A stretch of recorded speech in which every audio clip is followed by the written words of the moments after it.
ready, James? Let's begin. Hello, Country Made. Cousin Jimmy, Cousin Sabin, coming to you live from our couch, virtual live. Stop.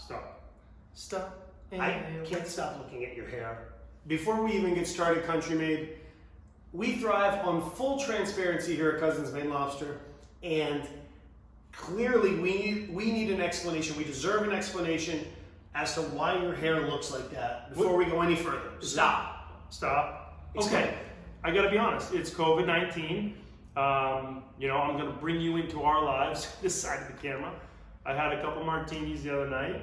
I found the clippers, and I'm like, I'm getting sick of this. And I had to go short because it was coming over the ears and stuff. You went for a fade. I went for a fade, and I didn't do the layers, 3, 2, 1, to kind of boom. I just went, I went one, and I just started doing this, and it turned into that. We noticed. It's kind of like a little mullet-esque. I used to play hockey, that's cool, right? I'm thinking it's kind of like, if you look at me dead on, it's kind of like a little bit of Brad Pitt, maybe Bradley Cooper type of thing. No, I'm not getting any of that. No? Anyway, listen, we are very excited to spend some time with you both together and one-on-one to tell you about our entrepreneurial journey, how we have grown Cousins Maine Lobster together over the past 8 years. Wow. Happy anniversary. Happy. We forgot the 8th anniversary. We forgot. Yeah. But we're thrilled to be with you, and so we're going to spend some time together and individually going over all the stuff we've learned and hope that we can provide some insight and some help. So we're gonna rock it out right now together, 45 minutes or so with the two of us, then it's 45 with Sabin, which that's a time you might wanna take a little nap, take a snooze, go get some coffee, just let the thing run, and then it'll be me. So we figured we'd start That's together. probably a good idea. What's that? Starting. Really how this whole business came to life. So if you're unfamiliar with it, it's Cousins Maine Lobster. We have food trucks, restaurants, and a mullet throughout the country and even in Taiwan. But it all started, the idea that is, in 2011, Sabin was living out here in Los Angeles, and I was living in Boston, in between my family in Maine and Boston. And Sabin was so nice that he invited me. No. So Jimmy came out here and visited That was an an ex-girlfriend. invitation. He visited an ex-girlfriend. And while he was visiting her, he let me know he was in Los Angeles. I said, hey man, let's go out. I'm going to take you out for dinner. Being the nice, older, generous cousin that I am and the baby runt of the family, I said, let me take him somewhere nice. So we went out on Sunset Boulevard to this Did you pay the tab? Probably. This really swanky place, sushi. And not going to lie, we drank too much. We had sake, we had martinis, we had beer. We went back to sake and we finished with an espresso martini. It was disgusting. But throughout the dinner, we just started talking about life, about family, and organically, the conversation of our childhood and our upbringing in Maine just kept coming back, just kept coming full circle. My grandfather had recently passed away, who was incredibly close to me. Jimmy's grandmother was aging, and I just kept telling him so much, you gotta spend as much time with her as possible. And we just, it was like those old drunken stories about this time when he was 12 or 16 and all the things we did as kids, and we realized that we really missed each other and we wanted to work together. He did miss me a lot. That's the beauty of, obviously, the premise of this business is that he missed me, he idolized me, we wanted to do something together. In all reality, as Sabin said, we joke about it that the creative ideas or the best ideas come when you've had a couple cocktails. Not always true, but for us it was, because we were basically we were reminiscing and having this nostalgia about our childhood back in Maine. And while it may sound cheesy, from young kids, it was Sabin, myself, our cousins, our aunts and uncles, and our grandparents, as you mentioned, and of course our parents.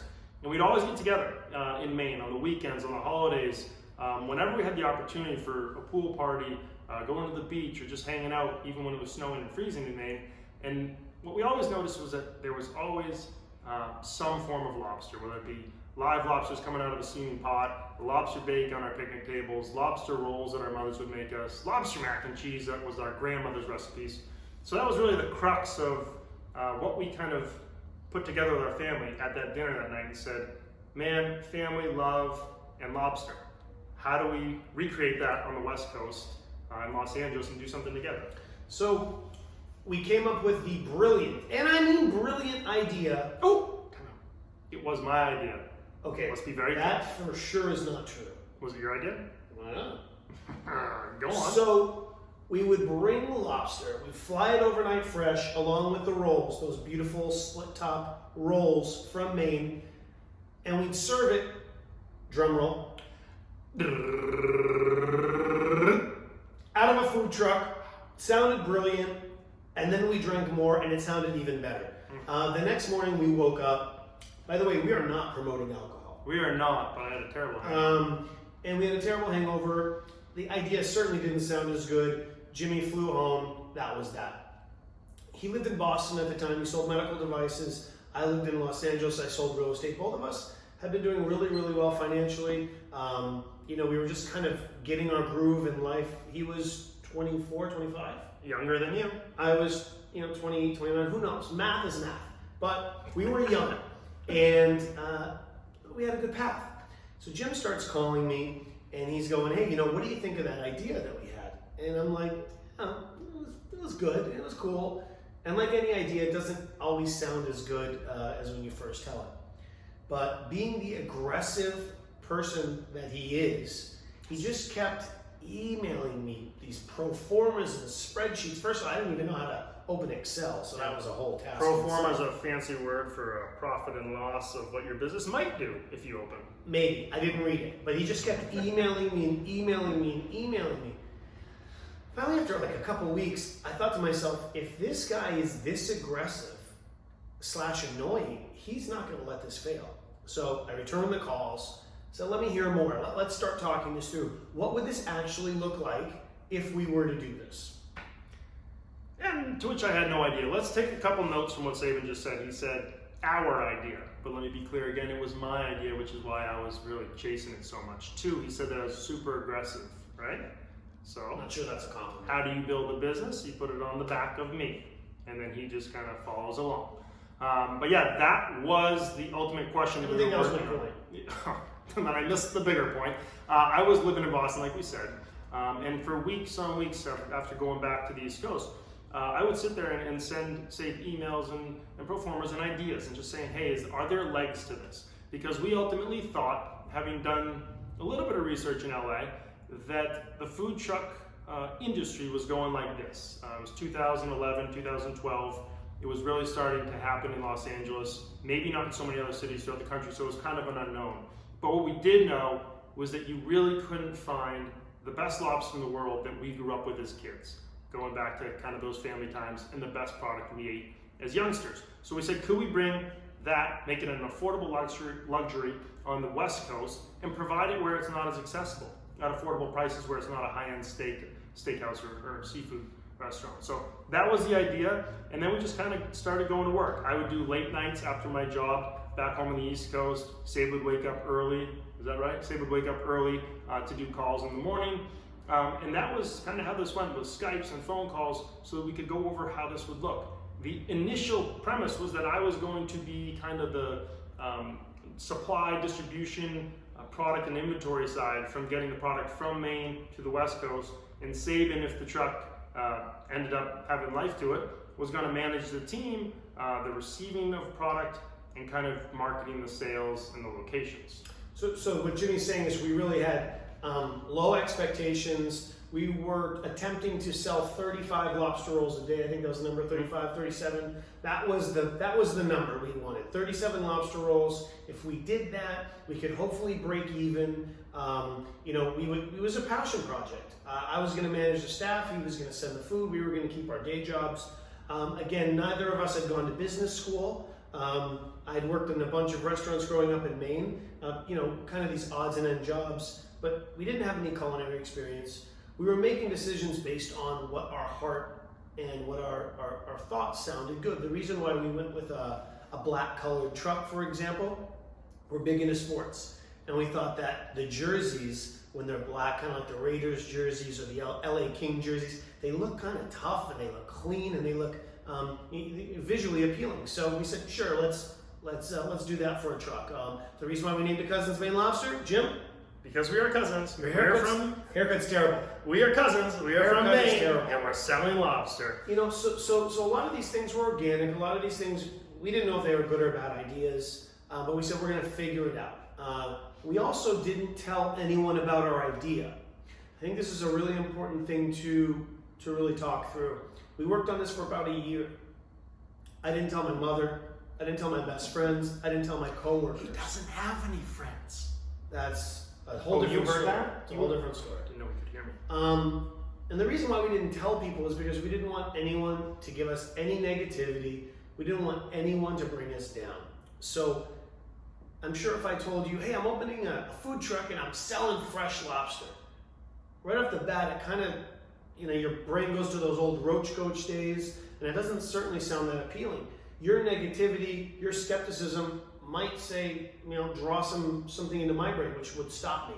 We didn't do that. About a week before we opened, we finally told people, and most people thought we were crazy. Actually, all of them thought we were crazy. So it's a good thing we didn't tell them. Yeah, I think there's a couple other notes in here too that oftentimes we're asked, hey, why did you want to start a business? How did you actually make it happen? That's obviously more of a long-winded answer, but the whys for us, like I mentioned earlier, we wanted to provide the best lobster we were privy to grow up with eating as kids to other pockets of the country. So we started in LA. Make it affordable, make it accessible for people that couldn't, and kind of create, save them a trip to Maine, create that authenticity and really nice Maine experience in other areas. But the other thing for us is, like Steve mentioned, he was doing real estate and I was selling medical devices. So we had some entrepreneur spirit in us because you're kind of independent contractors, if you will, where you got to kind of run your own show. However, we still had managers and we still had owners. So I think for us, we were kind of experiencing different type of managerial styles, different cultures throughout the business. And at the end of the day, we wanted to be able to not be at the top, but create our own business. We wanted to have the final say. We wanted to build a team with a great culture and camaraderie where they have say and autonomy, and we get to kind of manage them upwards. So that was a really cool idea for us to have in the background and say, hey, boy, it'd be really nice if we could create and pull the best things from our management that we liked and leave out the stuff that we didn't like and try to create something really special. So that was one of the other reasons that we obviously did this. And then when it came time to actually launching the business, we could talk a little bit about all of the obstacles and challenges along the way. I know one for me in 2011 while I'm making phone calls to lending groups. I was trying to find money to help finance our truck. We were each going to put in about $20,000 each of our savings. And I was calling some guy saying, yeah, we're going to do a food truck. It's going to be called Cousins Maine Lobster. Perishable item, by the way. Love to know if you would help finance the business. How'd that go? Not very well. We had no credit, no background, no history. You probably had a terrible pitch, too. Probably a terrible pitch, like my haircut. Awesome. But the reality is we had nothing. We had no legs to stand on. It was a brand new business. A food truck isn't probably the safest thing to be investing in at the time. It was unknown, and it's a perishable item. So it's a very long process, but it's like anything else. If you keep beating down the door, keep calling, keep being aggressive and assertive, eventually we got that.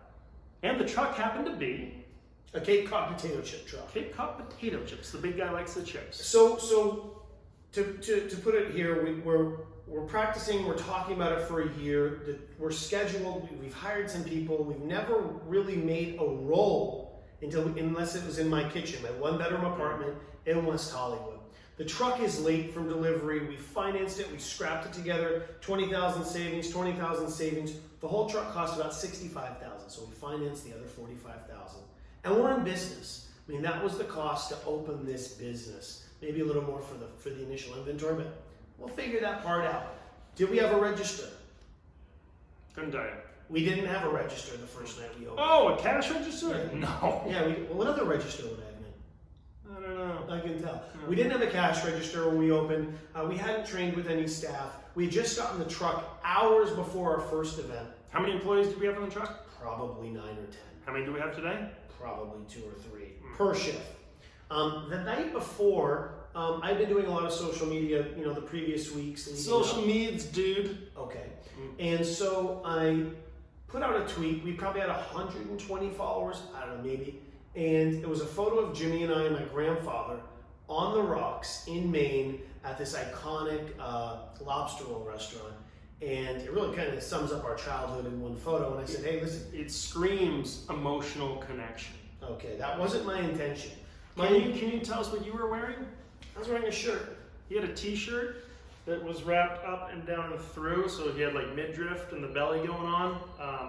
Did your mom dress you in that? I don't know. I don't know whether. Probably his decision. We'll send you guys a photo of what we're talking about.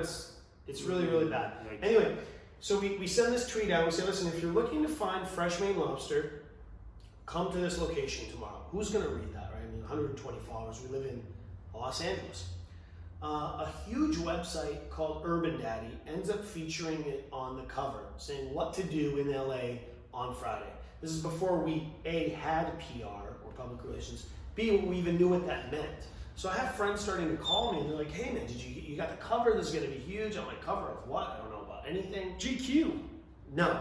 So long story short, we get to the location. We're trying to sell 35 rolls, guys. We open the window and there was a line as long as we can see. Probably 70, 80 people. And I looked at Jim. I'll never forget. I'm at the register and he's here probably frozen, panic, because that's what he does. And I'm like, oh boy, this is going to be big. This is going to be big. I go, when are you going to move here? Because I knew immediately at that very moment that he couldn't go back to Boston and leave me here with this, and that this was going to take over. In that line that night was someone who worked with Shark Tank. The Tank. A show that I had never even heard of. I'm not a big TV guy. I like sports. That's pretty much it. But we'll get to that. We crank through the shift. It's miraculous. We figure it out. We don't know what we're doing. We're throwing things here. People are loving it. We get home. It's probably 1 in the morning. We're exhausted. We're supposed to go on a shift tomorrow. We're counting $6,000, $7,000 cash on my coffee table in my one bedroom. We're like, what is happening? And we get an email from Shark Tank. They say, would you consider coming on the show? First night. We're blown away. We still have no idea what we're doing. And that starts the process of working with Shark Tank. So a little bit of luck, but you have to put yourself in the position to be lucky. You have to work hard. You have to not be scared of financing that money or opening the truck or not. Maybe it's not going to be perfect this time, but you're just going to do it. Maybe I could have looked at that and said, we only have 120 Twitter followers. What the hell? Why would I even put this out? But you have to start slow. You have to start, organically. And to get just in a matter of days, the amount of success and things that all came together was really, really miraculous. And it catapulted our trajectory. Did you like the words I just said? Oh boy, I just blacked out. What you can't do is black out or freeze like he mentioned about me, and we know that's not true because guys, I was an elite Division I hockey college athlete. I'm unbelievable under pressure. That's what happens. Okay. As Sabe said, I do think that it was critical that, I think the biggest difference that we've learned now, and this is technically a little foreshadowing, people come up to us once we launched the truck and on all the way to today at the trucks or the restaurants, and they sit there and say, hey, we were going to do this too. We were going to do it with pencils. We were going to start this business. We were going to go on Shark Tank, whatever it may be, which is phenomenal and well and good. But the biggest difference that Sabe was just mentioning, I think, is that, you got to take a leap. You got to jump all in at some point. So whether it's, baby steps or whether you kind of do it all at once, the biggest difference between those that kind of start a business that, grows and succeeds over time, and those that don't, is just the idea of saying, hey, I had an idea, hey, I was going to do this, versus actually doing it. And everybody can. It's just a matter of taking that leap. I think about, while we didn't tell many people about this like he referenced earlier, I did ask my friend's dad, who's a bigwig, upper executive at Staples. And this was before we started, and I asked him, I told him about the idea. And I remember exactly where I was in the North End in Boston, and he ended the conversation by saying, Jim, 1 in every 37 startups succeed.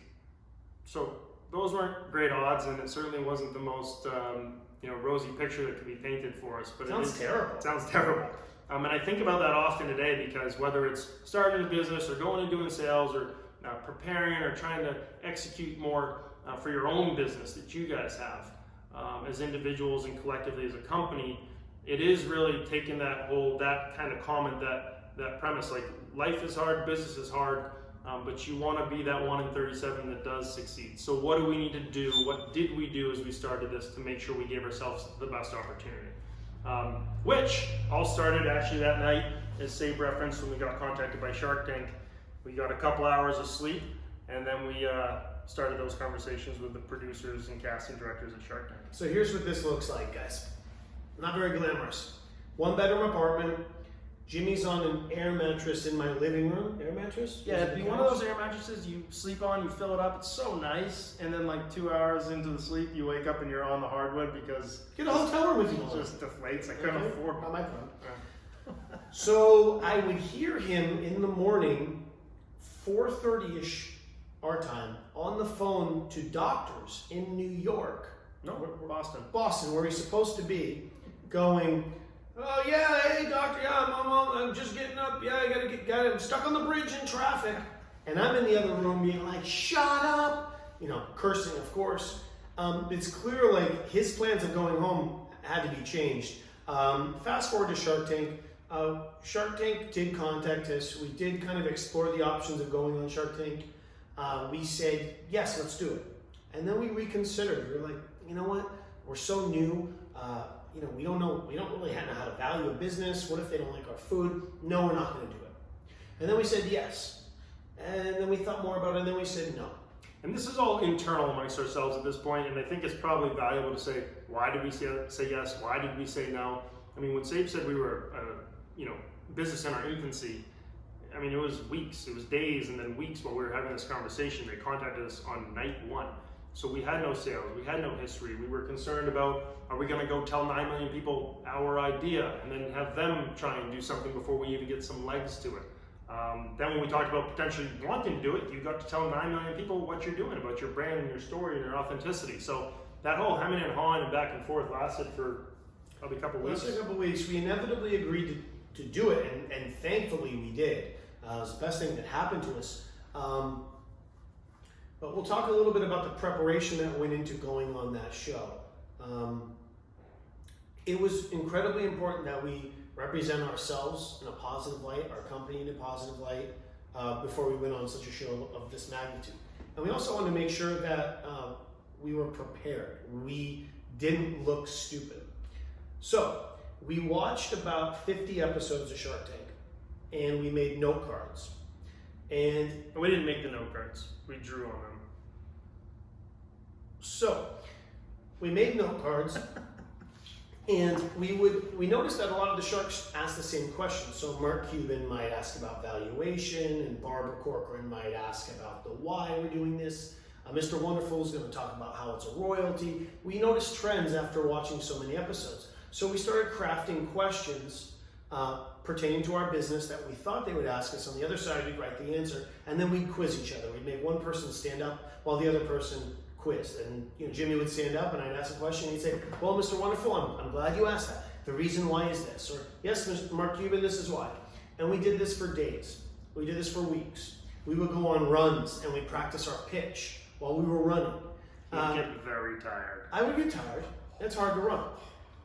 It would even lead up to the fact that we would stand in the mirror in my bathroom and try to distract the other person. So picture Jim. He's looking in the mirror. Look right there. Probably cutting my hair. Practice do your pitch.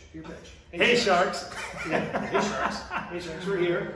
Imagine, smell that ocean air. Hey, sharks. Imagine this. You're standing on the coastline I have outside a of hair Lobster dryer. Shack.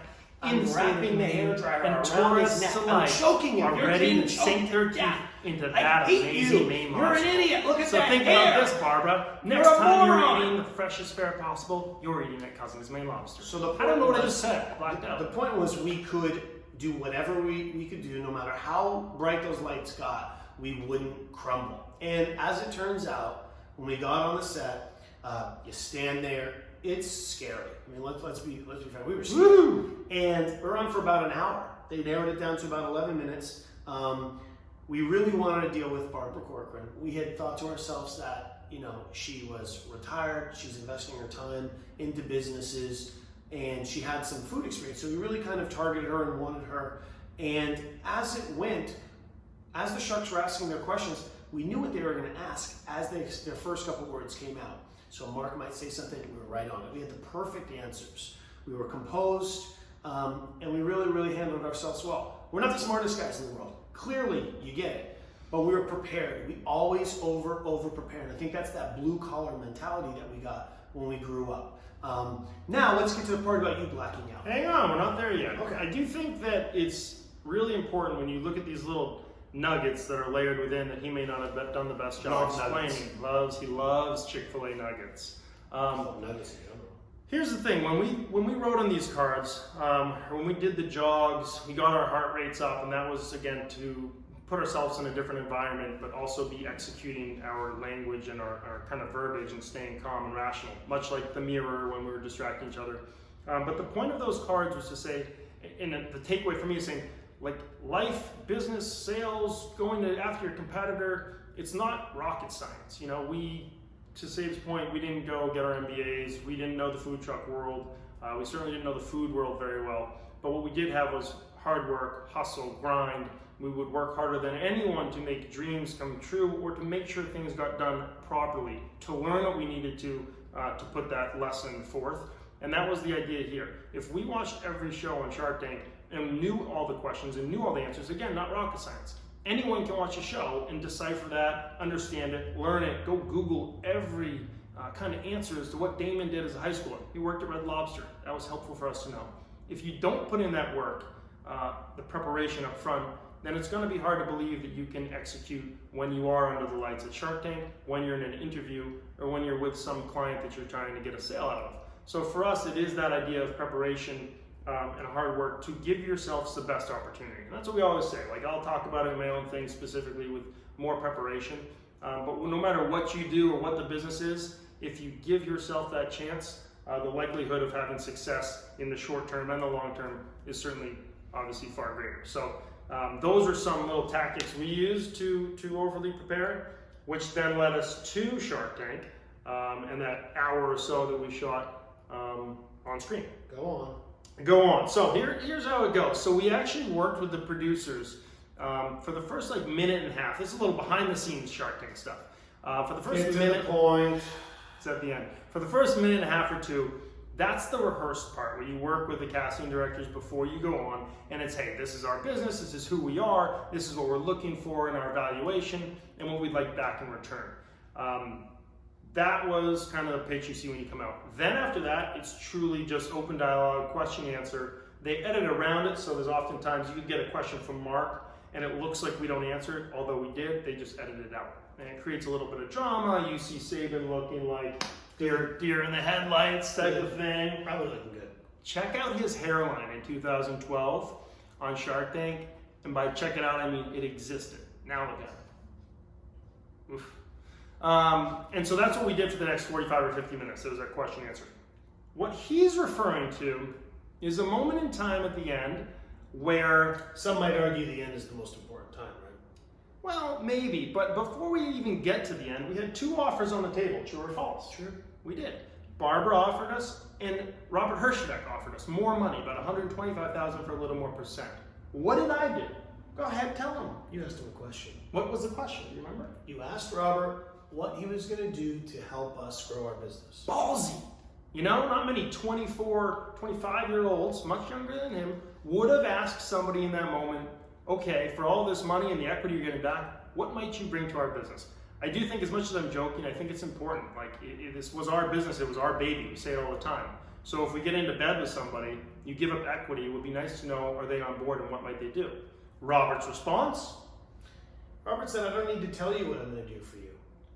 Right. So whether it's a little bit of ego or just, hey, you don't want to show me or tell me anything, no problem. He's actually been phenomenal to us ever since. But I asked the same question to Barbara, and in a heartbeat, she said, let me get your hands on my business. Great question. I'll do this, the marketing, the branding, the look, the feel. Just give me a moment to get my hands on your business. And she really, to me, Can we get to the point? That was refreshing. It was down to earth, and it spoke, levels and volumes as to how she is with our business. I think that's it. So, we're at the end. Barbara says 15% for $55,000. Take it or leave it. Jim is in a blackout. And by a blackout, I mean... Had a lot of vodka before. No, he just blacked out. Yeah. So, I turn to him. You could just watch the clip yourself if you like. And I say, JT? Question mark? What would you like to do, bud? What would you like to do? Here's how it went. GT? Do it again. GT? Your call, bro. Your call, bro. Your call, bro. That's it. Thankfully, I had the foresight and the intelligence to say, Barbara, welcome to the family. Bada boom, bada bing, the rest is done. He woke up about a day and a half later. But, That's not true. I actually said, "How about? Have you ever had a lobster sandwich?" okay, let's not get that. Then we did a hug. No, that's not needed. Also, side note, while he did execute in that moment, his one moment in the spotlight, Some might say a pretty big moment. pretty good moment, I always say, you came through there, but had I not come up with this idea and created this business, you never would have had the opportunity to say, Barbara, welcome to the family, blah, blah, blah. True or false? So, one of the big things that people say when they see us, especially 8 years in, after all of the growth that we've had, is they're really, really excited. They say, "Hey guys, how you doing? This is awesome. Like, this is, it's almost like seeing us as a reflection of themselves, especially young entrepreneurs. If they saw Mark Cuban, if they saw Barbara, they see Jay-Z, these people are incredibly unattainable. I mean, you're never going to get to that level. I mean, I think that's kind of the mental belief that we put on ourselves. But when you see certain people do it, maybe someone that was on American Idol, or someone that kind of just went out there and put themselves out there and it worked, it's exciting. You kind of gravitate more towards that. So we see and we meet a lot of young entrepreneurs that just kind of say, "Hey, congratulations, this is awesome. I see what you're doing. We support you." For us, it's an amazing feeling. And I think it's our responsibility to tell young entrepreneurs there's nothing glamorous or sexy about it. If you look at a guy like Damon was selling T-shirts outside of the Apollo Theater. That's how he got started. I mean, now to think back in the day to be in Harlem at the Apollo Theater just trying to get someone to buy a T-shirt, that's crazy. That's hard. So the beginning is never too sexy. It's always hard work. There's a lot of instability and certainly in uncertainty in a lot of scary times. So if you are an entrepreneur or you just believe in yourself and you have these things that you want to do and try, you should do it. That's the point of this. That's the fun part of what we do now, is we get these ideas and we're fearless. Now we're like, "Oh, Jimmy wants to try this, let's do it." And we're not even scared anymore, where we used to be very cautious. I think fear is a huge part of why people don't move forward with their ideas and just kind of play it safe. Yeah, I think too, the one thing that we always say is say reference, whether it was year 1 or year 8, after Shark Tank.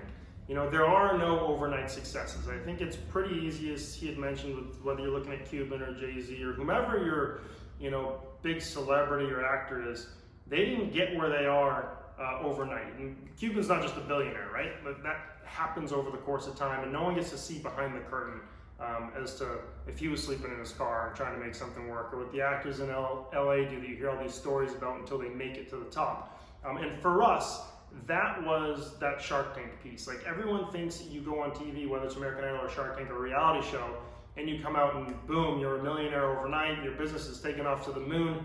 It was actually quite the opposite. It was very hard before Shark Tank, even though it was a small window.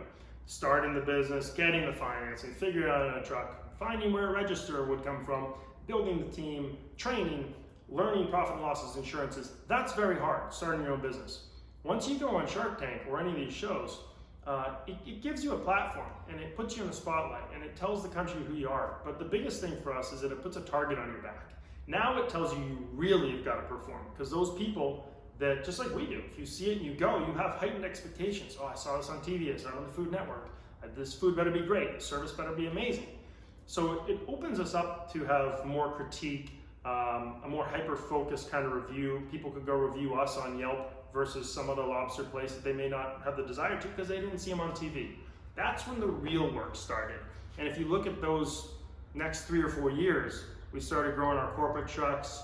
We started with a restaurant that we owned corporately, and we started franchising the business, which is a whole new business within this business. So I make the claim that it doesn't get easier once you start, it gets harder, and you really got to trudge through that so you can come out on top. And that's literally when you look at that core 4 or 5 years of us trying to get out the gates. I think a big part of it too, just listening, it reminds me of those times. I think one of the things that we did well, a couple things we did well, we outwork everybody. We literally outwork everyone. I think that comes from our upbringing. We come from very modest households, and our parents just worked hard their whole life. So we're not afraid to work. We're not afraid to get dirty, and you have to do that in order to be successful, because there's always someone trying to work harder than you. So that's the first thing. Second thing is we asked a lot of questions. One of the most interesting things about Barbara when we first started dealing with her, I think personally, I know Jimmy, we were kind of starstruck. I mean, you're kind of like, wow, this is crazy. We're on the phone with Barbara Corcoran. This is weird. So we'd get on the phone with her and we'd start talking as she's still learning the business, and she'd say, well, what is that? What does that mean? I don't know what you're saying. I don't even know what you're talking about. I don't know what you're talking about. I don't either. She would say these things that would kind of floor us, because I don't know what, you have this expectation that Barbara Corcoran from Shark Tank knows everything. I mean, she's got to know what we're talking about. What do you mean you don't know what that is, Barbara? And she quickly taught us that it's okay to lower your guard and to just expose yourself and say, I don't know what that means. Because once we told her, she would never forget. She was really, really smart. So learning from her kept us really, really humble, kept us aware that we knew nothing. When Jimmy mentioned profit and loss statements, we didn't know what that meant. His dad is our accountant. He said, hey, how's your P&L looking 2 months into business? I said, what's a P&L? You know, we didn't know anything about anything other than the fact that we were willing to work very hard and that we would only put out the best product and be kind, good people. Those were kind of the rules. Aside from that, we knew nothing. So being humble and being able to ask questions allowed us for those 4 or 5 years of really big growth. Barbara said, you should franchise the business, right? Mm-hmm. I said, what's franchising? Genuinely didn't know what that meant. I know if I went to McDonald's here, I went to McDonald's there, it was the same burger, but I never knew that different people owned it and they made royalty and they did that. I just went for a burger. So the ability to lower your guard and learn and ask questions allows people to grow and get better.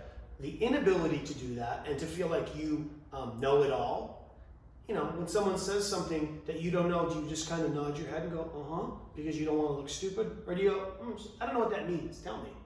And if you're the second person asking questions, you're going to get better.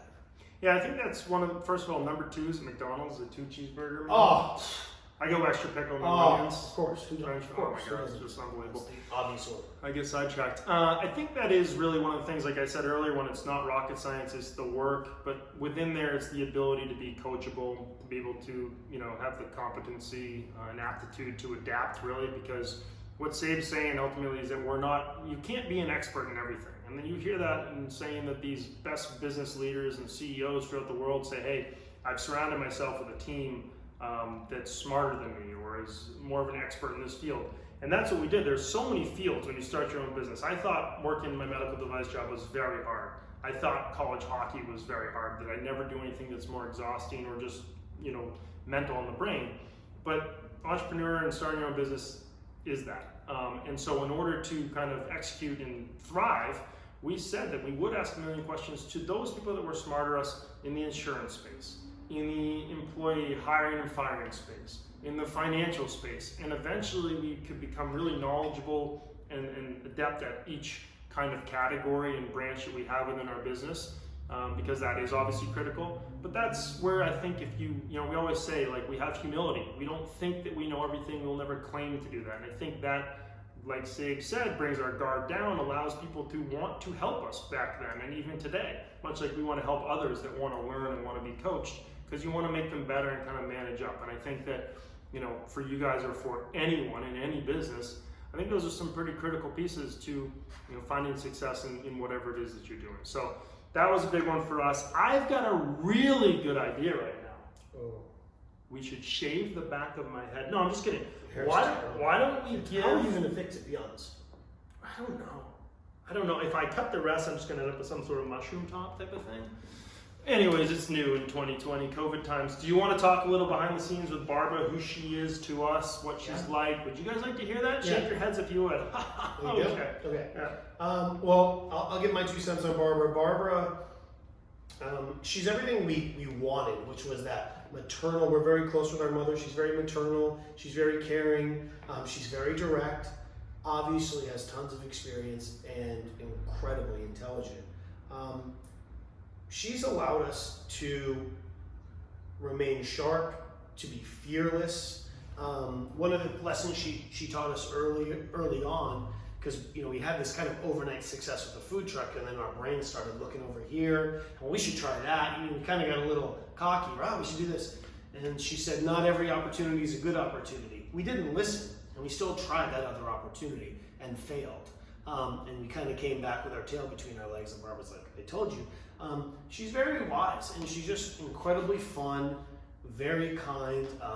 Now, circa 8 years later, we have more of a family relationship with her. We'll go to New York and stay at her house and drink wine and play Scrabble and all that good stuff. But I think, if me personally, the one thing she's taught me the most is to kind of be fearless and to just go after things and not ask so many questions. You notice Barbara doesn't really ask. She just does something, and if she does something wrong, she apologizes. But she just goes. She just goes. And she taught us early on, an interesting lesson where I was like, I have to get approval to do this, Barb. I have to do. She goes, no, you know what? F that. Just do it. Just go. I was like, what?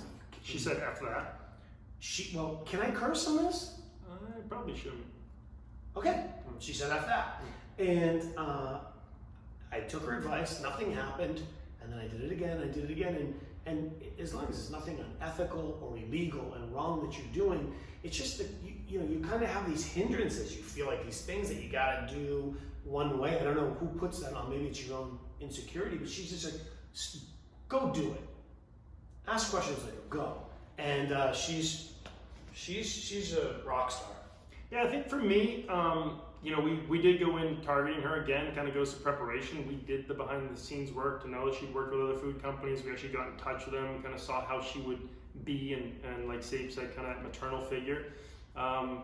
For me, the best part about Shark Tank and Barbara specifically is you always wonder, is this show real? And I think it is as real of a reality show as there is. When we walk in, the sharks don't know you. It's that real back and forth. They don't stop and go back and re-edit pieces. So to me, it's a real genuine show in that way. What happens thereafter is also amazing, because you think, hey, are these guys really in partnership? Do they talk a lot? Barbara, to us, as we say now, not even just year 8, but year 2 and 3, really became a friendship and like a family. She's at my wedding, she comes to our homes. As Sabe said, we go to her home. She's been with our parents in Maine on the lobster boats. All of those times when you think like, hey, there'd be that separation of business partner to friend, she does that. She does it with us. And I think that is because, one, I'm a great person, and Saban is, he's okay. But I think truly we respected the business side of things, and we did things right. We always say that to our new franchisees before. We want to do business with great people that do things the right way. It sounds really vague, but if you do things ethically and above board, we get her things and do everything right business-wise where she trusts us, and then, hopefully we're likable too. And that's allowed us to have a really nice friendship where she cares now more about us, or more of our conversations are about, is Saban going for a run to stay healthy and lose a couple pounds? Am I happy and healthy? Is Enzo growing up to be a good little boy? Like, those are the things that are important to her now. So it's a really nice kind of behind the curtain look as to what life is like with the Sharks. And we'll get into this more individually, but I think one thing she taught us, and Jim referenced it earlier, when we wanted to have our own business, we wanted to create our own culture.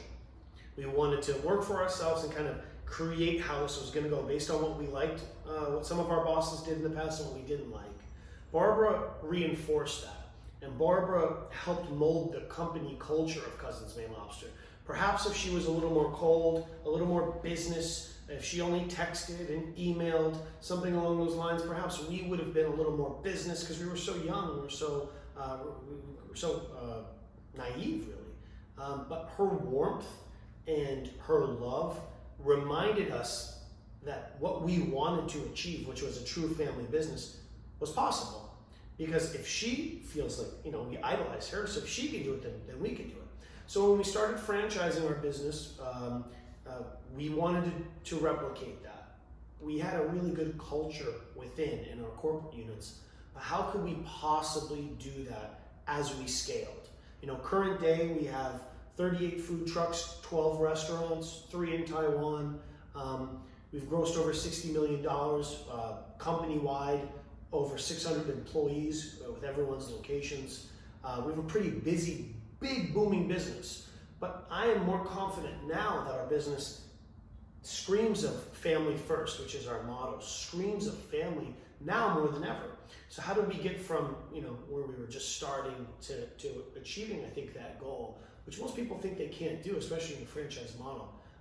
We think we'll get into individually, but that was certainly our goal as we grew. A lot of it was driven by what we wanted, and certainly what Barbara reinforced that was possible.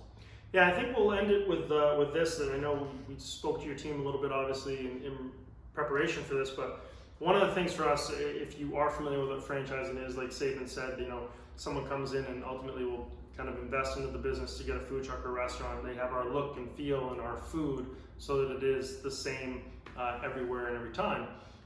And it allows us to get to different parts of the country. Barbara came to us with that idea because she said, you've got a concept and a business that can scale. And it can work in so many different areas and regions of the country. For us, we have franchisees of a very wide spectrum of all variety, right? We have mom and pops, we have husbands and wives that are business partners, we've got owner-operators, we have owners that are surgeons throughout the country, people that were stay-at-home house moms, or their husbands were in tech and then they come and leave and they start a food truck. We have people that have 1 or 2 trucks or 1 or 2 restaurants, and then we have people that have 6 to 8. We have now some franchisees that are former Subway franchisees or oil company franchisees that have hundreds and hundreds. So the experience is vast. And my point with that is saying, just like you guys, there's a different, everyone's a little bit different in what they have. There's that kind of variety where someone fits here and someone's here.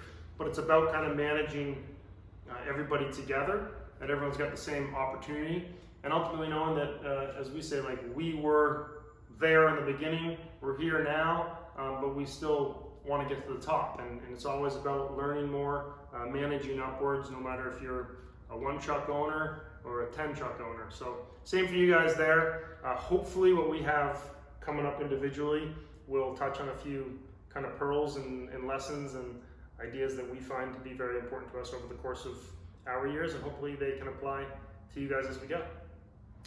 So, without further ado, which one do you guys want? You want me to go next, or you want Jim to go next? Hey guys, check this out.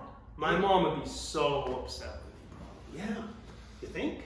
It's terrible. I understand why. Country made.